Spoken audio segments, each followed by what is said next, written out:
F12's Chief Technology Officer Calvin Engen has spent 15 years shaping and strengthening the cybersecurity strategies of Canadian companies.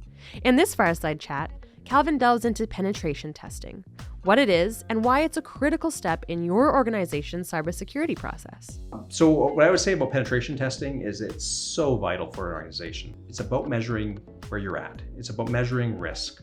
And so think about it like this. If you have a house and you have a lock on your house, how do you ensure that your house is still protected?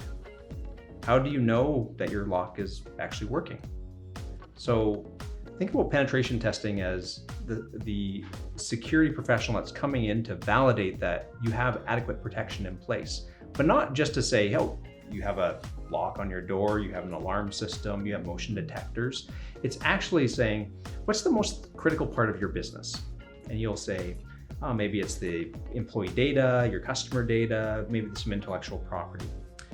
Well, a security professional is going to come in and say, okay, what are all the doors and windows? And if I put a ladder up on the first floor and climb through that window up there that's not locked, and how far can I get into that house? Can I get all the way to your bedroom before the alarm goes off? Can I go into your fridge and take all your food out before you realize that there's actually something happening? And so penetration tests all about validating, does your people, process, and technology adequately protect you against a nefarious actor coming into your home?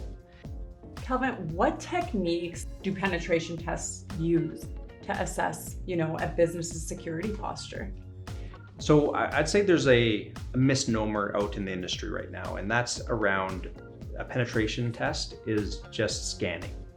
And it's not. It is not just scanning your network to see what kind of vulnerabilities exist.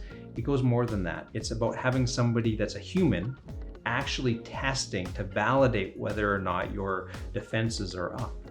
Now, a security practitioner that's doing a penetration test is using the same techniques that a malicious actor would use within reason. And it's really about trying to test your defenses so that you know where you're weak and so that you can make investments to help adequately protect your organization. Who should be getting a penetration test? So every organization should be measuring risk, and penetration tests helps measure that risk. And no organization, small or large, should be absolved from getting one. I think it's really important as an organization that you understand where your risk is, and that way you can adequately protect it. Calvin, what kind of reports and recommendations does one receive after a penetration test engagement? So one of the reasons why we got into penetration testing was because the industry was awful at this. We had very poor reporting in general.